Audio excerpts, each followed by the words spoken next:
This is Hannibal here from the HannibalTV.com with none other than the former SWE Fury ring announcer and the current general manager of Dog Pound Championship Wrestling, Rodney Mack and Jazz's affiliated company out of San Antonio. And they got a big event this weekend. And you're also affiliated with some other leagues that we'll get into later. But Aaron Presley, how you doing today, sir? Man, I'm doing good. And I love seeing you in the cowboy hat. It brings back so many fond memories of having you here in Texas, and you're looking sharp, my man. Thank you very much. Well, you're also my cowboy mentor. I That's forgot right. to mention that. That's right. Yeah, we had some good times here in cowboy country. That's for sure. Now, let's start by telling us a bit about Dog Pound. It started, I believe the first event was September or October. How did it start? It's a lot of the same people that were in SWE, which the fans of this channel are very familiar with, but maybe start by telling us the history of it. Yeah, after the end of SWE, everybody kind of took a lateral step, so to speak, and just kind of gathered up and got a game plan ready to go. And uh, just like yourself, Rodney and Jazz, good friends of ours, and they had the idea that they wanted to expand their dojo into a full fledged company, and we all got on board together. And just a few months ago was our first event, and so far so good. Everything's really going well, and here coming up at the end of the month, we have another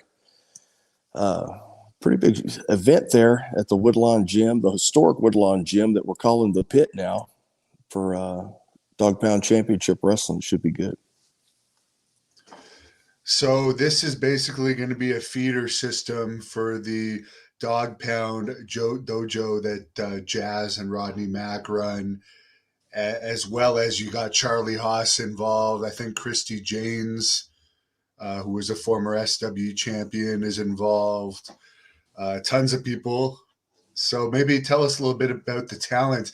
I did post a match that Charlie had sent me from the last event where Charlie's kids actually went at it.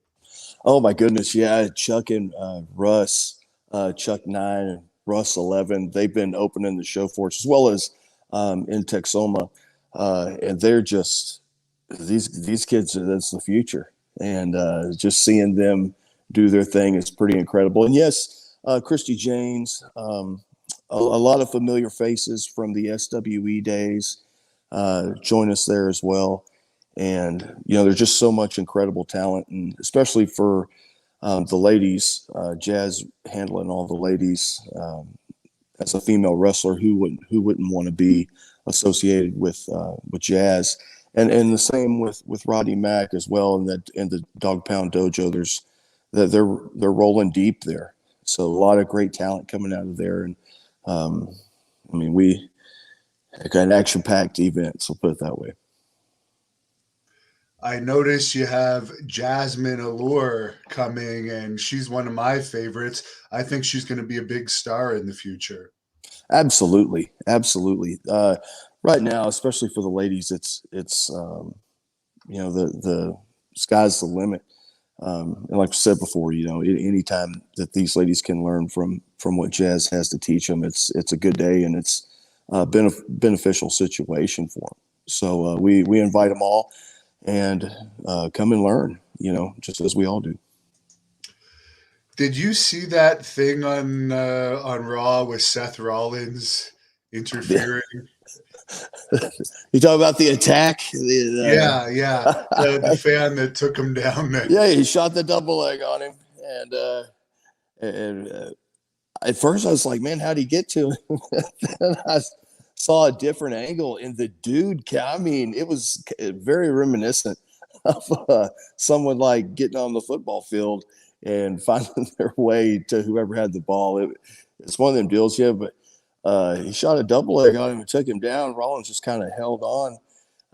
Didn't really know I'm sure it caught him by surprise. And but luckily the referees were there to kind of save the day for him. So Someone commented that we need to find that guy's contact info and get him a match against the Blood Hunter. If he wants to wrestle so badly, let's put him oh, in there against the Blood Hunter and see how that goes.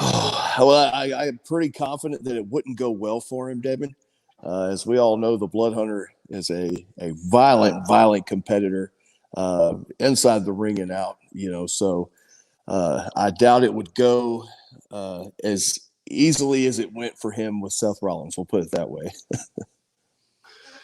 Now, what's your history with Texas wrestling? You've been around the business a long time. You've been promoting for years. You're also involved in rodeo. Give us a little bit of a rundown of your involvement in the business. I originally first got around the business in, I believe it was 2004. I went to Waxahachie and started my training with Killer Tim Brooks. Was there a few months. And then I ended up in Alabama, and Selma, Alabama, actually the civil rights capital of the world, coaching college football at a historically black college. So I kind of got away from wrestling there for a little bit, always kind of kept in contact with it, but wasn't as full-fledged just due to my job at the time. But when I came home, I believe it was around 2012, I got with at that time, which was the New School Federation run by Ryan Genesis and Brent McKenzie, and which turned into NWA 360. So around that time, took over the reins of that with Brent and just started getting my feet wet as a promoter. We had a lot of success there. As time went on, I kind of moved away from 360 and found my plate pretty full with main event pro wrestling. So at that time, for the next 4 to 5, 6 years, drawing some of the largest houses in Texas, so 1,000, 1,500, 2,000 houses, and not using any names, just local guys from Texas, really, and surrounding areas. But had a lot of success there and learned a lot, and was able to put on some large events for the Arklatex area. And from that, moving on to Lions Pride Sports and onto SWE. And here we are today, or post SWE time. Here we are today at Dog Pound Championship Wrestling. But yeah, the years have kind of just gone by, and here I sit. Made some great contacts along the way, and some great friends, and I just hope to keep that going with the success in the industry. What do you think the downfall was of SWE? It had so much momentum, and I don't know if it was just too many cooks in the kitchen, or certain people had power that maybe shouldn't have at various times. But it seems it went from having all the momentum in the world to gone in a matter of a very short period of time. It did. Really felt like we had the tiger by the tail there, so to speak. And like you said, Devin really had the momentum going, and you could feel it.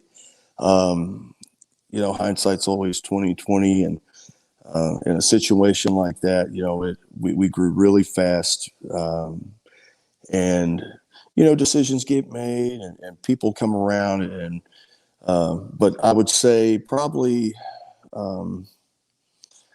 they're the last run of shows, those last 3 or 4 or 5, it just, the magic kind of seemed to dissipate a little bit. And of course, when we lost you, that was a big blow to us. And, so looking back, I would say probably the first big change would be when you exited the company then.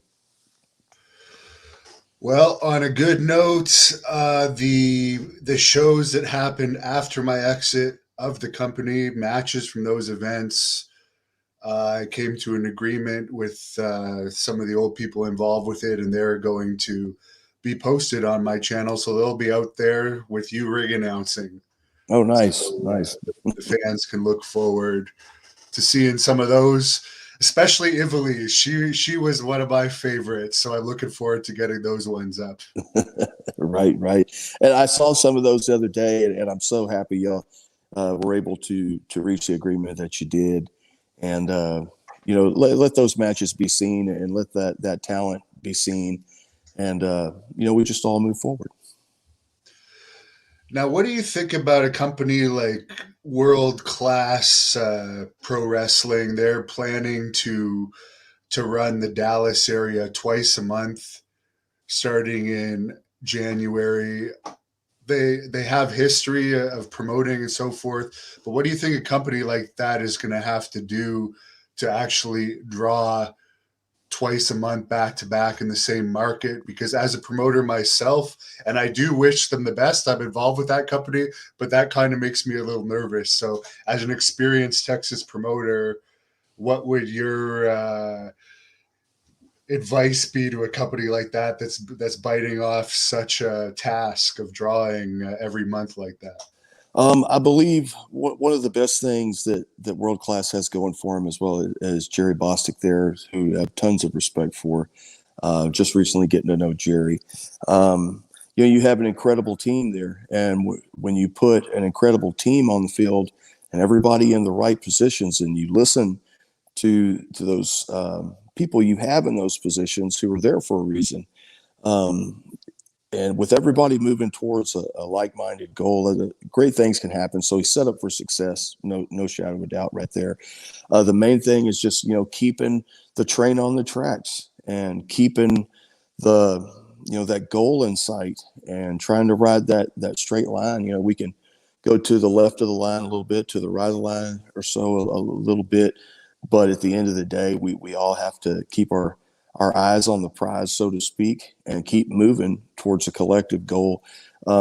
That's an area in that DFW area that's hungry for wrestling. And as we saw in the past, and they want it, they need it, they're going to buy a ticket and they're going to come out and support it. So I believe, going to be riding a high, so to speak, in the area, because there's a fan base there that's missing what they had before. And I believe the place that you're going to find that is right there with World Class Pro Wrestling, World Class Revolution, Jerry Bostic, as well as yourself and so many others. But I know I really look forward to that December 11th Christmas Star Wars event, and to buy a ticket and just to come be a part of that and feel that energy and see World Class do what they do. Yeah, nothing like that Texas energy, right? I'm telling you, it gets wild, it gets crazy. The fans like to get up and close to the action, and sometimes a little too close. So, but as well as we've seen in the past. But Texas loves their wrestling. They have for a long, long time, and I believe right now is one of the best times to be a wrestling fan, as well as have a real professional wrestling company that's making real moves. So, the same as you. I wish them all the best, and I think if they just keep their eyes on the prize, build their foundation. You gotta have a solid foundation to build a house on. So, I think if they keep doing that, they're going to do incredible things. So, really looking forward to seeing that. And of course, speaking of the Dallas area, one of the last events you were involved with in that area, Charlie Haas was involved in a little skirmish with the fans. What's going through your mind when you're watching that from the ring? Oh, so many things going through my mind. What's this going to cost? I hope this this isn't going to get any worse. But Charlie, when Charlie is on, he is on, and as when he's there as a heel, I mean, you're getting that dial turned all the way up. There's no imitation. There's no fluff or anything to what he presents in that zone, and it pushes people's buttons. It really, really does. But hey, that's the name of the game. Wrestling's not supposed to always be comfortable and sterile and clean cut. Sometimes it's supposed to be a little ugly and get you pissed off. And Charlie is an ultimate professional when it comes to that, and he doesn't settle for anything less. So it was no surprise that he found himself in that situation. But needless to say, he's highly capable of defending himself, as well as how Rodney stepped in so quick and extinguished that situation. So very capable individuals in those moments. Yeah, it's one thing to go after Charlie with his amateur credentials, but with Rodney just a couple feet behind him, and he's had a couple MMA matches, and I think he beat up Shane Helms in the back once, according to Renee Right. Dupree. Like, that's not a guy that you want to attack a wrestler around. Right. That's very, very true. That man is the real deal for sure, and he has no problem reminding anybody of that in those moments. So. No, definitely not. He probably enjoyed his little interference there. So you actually do Charlie Haas's podcast with him too, right? How did you actually convince him to get on social media after all this time? He had disappeared from social media for years. Charlie and I became really good friends, and we just see a lot of things the same way. And one of the things, just like a lot of us, we grew up watching what he brought to the table, and really enjoyed that time period in World Wrestling Entertainment, before that, and afterwards at Ring of Honor and everything Shelton and himself had done. And there's so many unique stories. He and his brother Russ, breaking in the Briscoe brothers, like literally having their first match is just so much to talk about, as well as their time in WWE, he and Shelton. And it was a point of view that hadn't been examined yet, and that's really exciting. And in wrestling, anytime you can hear something you haven't heard before, that's always kind of what most of us are looking for. And those are just a lot of unique stories that we intend to get into with some pretty incredible guests moving forward. Right now, we're just trying to get the groundwork laid and our first few episodes out, and just move forward. But we're really looking forward to getting some of these stories told. And I think it's great for Charlie as well. I see him really opening up and getting into some things. And I believe it's therapeutic. He really gets emotional talking about his brother Russ and as well as the boys, Russ and Chuck. And, just sometimes being able to talk about a lot of these type of things out in the open can really be healthy, for your healing. Do you think a company like AEW will eventually give Charlie Haas another shot, since he's really built his body up over the past year? He had good steam when he was the champion of SWE. Hopefully with World Class, that will come back. But he still is in top shape. He probably has another good run with him with a major company, but for some reason, there seems to be some hesitation. I believe anything's possible for Charlie Haas. I believe absolutely anything is possible for Charlie Haas.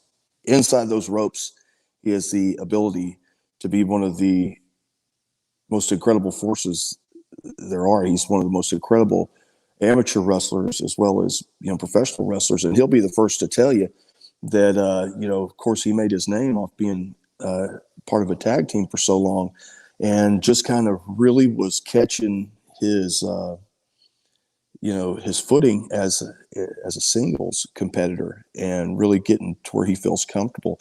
Kind of felt like the rug got pulled out there, as once we started going. And I really look forward to his opportunities there in World Class, and I believe he will make the most of them. And that's what he does. He's a competitor. He's an athlete, and he responds well to being in different types of positions. And he likes to say, as well as we all like to say in our podcast, you really don't start wrestling until you're in an uncomfortable position. So. Yeah, that is true. You can't learn how to wrestle if you're always facing people that you can beat. You Right. got to get in those uncomfortable positions. It'll be interesting to see if world class will, for instance, like recognize the SWE Fury title that he has. We know that they're recognizing the Blood Hunters Texas title in world class, which I believe is from NWA 360. If I'm not correct, didn't it start with NWA It 360? it actually those plates for that particular championship were actually created and designed by Chris Ronquilla, who might be better known as Tony Brooklyn, who was vice president of the National Wrestling Alliance with Bruce Tharp. And those were originally designed to be his championships there in Houston for Lone Star. Well, the plates kind of sat, I believe, on the shelf for a long time, and we at Main Event there towards the end of our run there acquired those plates and had them put on leather. And to be perfectly honest, I end up with so many championships and whatnot. That one just kind of sat there. And when the time came to kind of breathe life back in to the real Texas Championship, we had that one there to step up to the plate, and I believe it really did a great job doing that.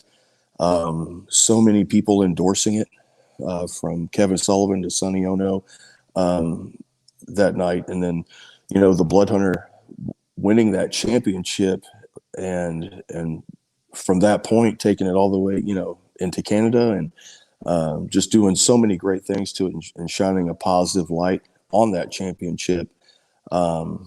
It was, I'm proud to see where it's at and what it's been doing. So you always have that connection to things like that. But you just want to see it go places and do things. So I wouldn't say 360 now. There is a 360 championship laying around that we will encounter in the months coming. But that one right there, I think. I would have to give all that credit to making that to Chris Ronquilla. He was an incredible man. What Is an will incredible be man. it'll be interesting. I don't know if the Blood Hunter can hold on to the title until February 19th, but it could be the very first Texas title defense in the United Kingdom Oh wow, if he right. could hold on to it then. I think it was the first Texas title defense in Canada. That's a Uh, big deal. That's huge. How many times do we get to say things like that, Devin? First. In today's age. So that's a neat thing, and no doubt they'll have their hands full with the Blood Hunter without a doubt. Now, growing up in Texas as a wrestling fan, I'm sure you've been to your fair share of events. Any memories stick out to you from those old days? Man, when I was little, my dad, like I remember seeing a little bit of wrestling on TV with my cousin, and then my dad got WrestleMania 6 and at my grandma's house when we watched it, and I was just the biggest Hulkamaniac. And it was the first time wrestling ever broke my heart when Warrior won as a kid. But I guess it broke me up so much that Dad took me to there pretty soon after to Saturday night's Main Event in Austin, where I watched Hulk Hogan wrestle Mr. Perfect. Ultimate Warrior was there, the Rockers, the Hart Foundation, just the who's who looking back. And that was really my first interaction with a live event. And at that point, I was hooked before, but at that point, I was hook, line, and sinker. It was on. Now, was like the Von Eriks still popular at that time, or they pretty much faded out by then? Before I had ever seen anything, I knew I had heard of the Von Eriks. They were just when you grow up in Texas, that's just a name. It's like there's Dr. Pepper, and then there's the Von Eriks, and that's just one of those things growing up in this state that is just kind of ingrained in you and was through my generation. I learned more and more as I went along, but I don't recall seeing matches or anything like that, but I definitely knew who they were. Who's your favorite of the Von Eriks?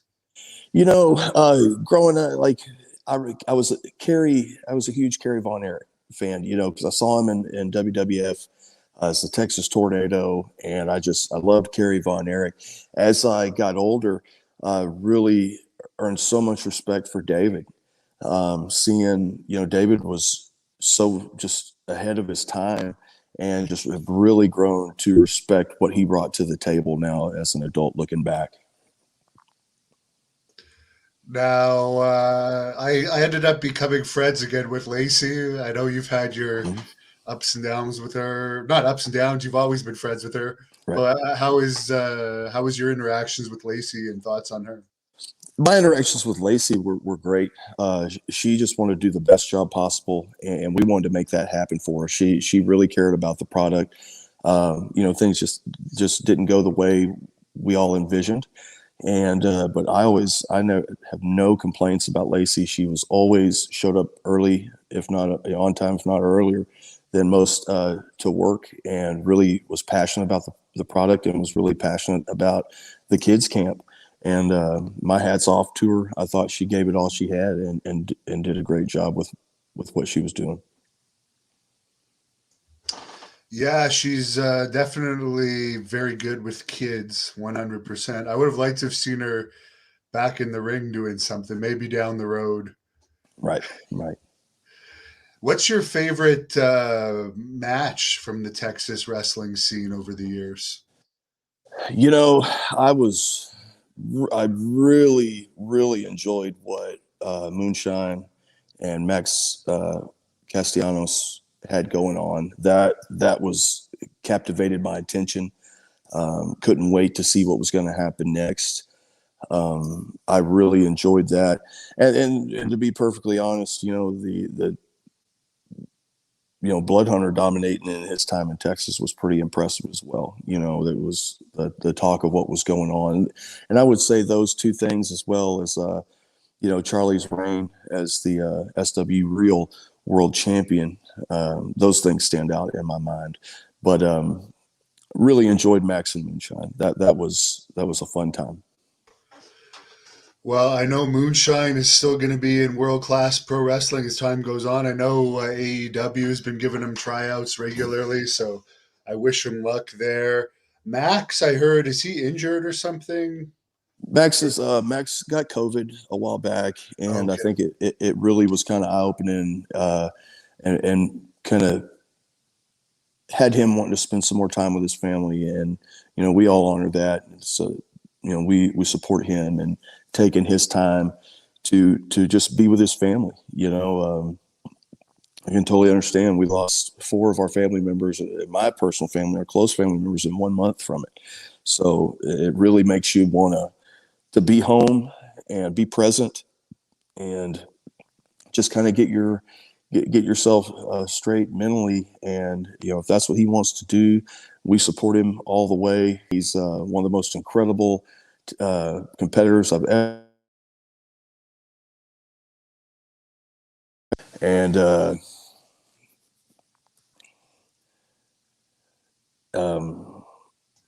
so we just wish him the best, and hope to see him again soon.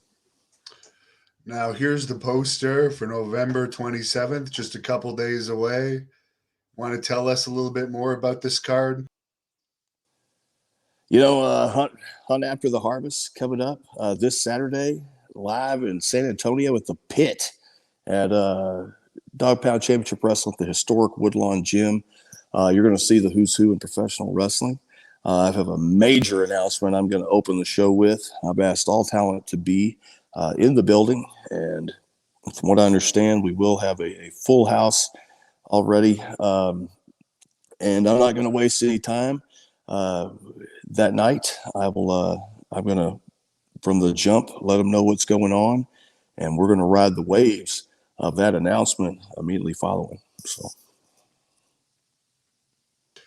Does that announcement have anything to do with TV? we started filming the last one. We have some stuff going forward, and I'll have some more announcements about that in the time moving forward. But we go back to laying that groundwork, and I want the foundation for Dog Pound Championship Wrestling to be sturdy, and so we can build a proper house on it. So this will be a decision and the groundwork of everything from the time to come. TV will come, but that won't be this particular announcement. Very good. And I do understand from talking to Rodney a while ago, we might even see the Blood Hunter in San Antonio in January. I guess we'll know more probably in December. But that's something that the fans of this channel that live in San Antonio might be interested in. Where can people follow Dog Pound Championship Wrestling, and where can they follow you if they want to stay up to date with everything? They can follow on Facebook, Instagram, as well as Twitter, Dog Pound Championship Wrestling. Check us out on there. We keep everything up to date. For myself, you can find me on Twitter. I'm trying to get better at Aaron Lee Presley, or I believe it's Aaron Lee Presley 360 on Twitter, as well as Facebook and Instagram as well. So I'm not the best at social media, but I really try to give it some effort. But check us out there. But the best way to check us out right now is live in San Antonio this coming Saturday, November 27th, at the Pit, the historic Woodlawn Gym in San Antonio. I forgot to ask you, how did Dan Rodheimer do in the elections there? Did he win? I don't even remember. I just remember that commercial that we all got such a kick out of him pretending to ride a bull, and I think you even pressed him on it, and he found a very political way to answer that question without saying he didn't ride him. But I don't know how he turned out. I'll have to look into that for sure. Yeah, I haven't really heard anything new from him, so I'm going to guess it didn't turn out too well. It turned out that well, yeah. Maybe next time he needs to really ride the bull and really earn the respect of the Texans down here. So yeah, I think you were telling me, like, in Texas you can't fake ride a bull and expect people to vote for you. They know. Yeah, they know, and it's kind of like a club you get into down here, a fraternity. When you crawl on the back of one of those animals, there's a respect you earn down here in the Lone Star State. And anytime you try to pull a fast one on the fine folks of Texas about riding a bull, it's probably not going to work out for you. Very good. Well, nice catching up with you. I'll probably see you December 11th. Good luck with this event coming up at the Woodlawn Gym, Dog Pound Championship Wrestling, and I'll let you close this off however you want. Hey, guys, but thank you, Devin. I appreciate you having us on, and just want everybody to come see us live at Dog Pound Championship Wrestling. Check us out on Wrestling's Greatest Podcast at the Haas Pod, myself, Charlie Haas, and Brent McKenzie. Other than that, we'll see you next time and see you down the road. Have a good one. Thank you for watching the Hannibal TV. Please like this video if you enjoyed it, and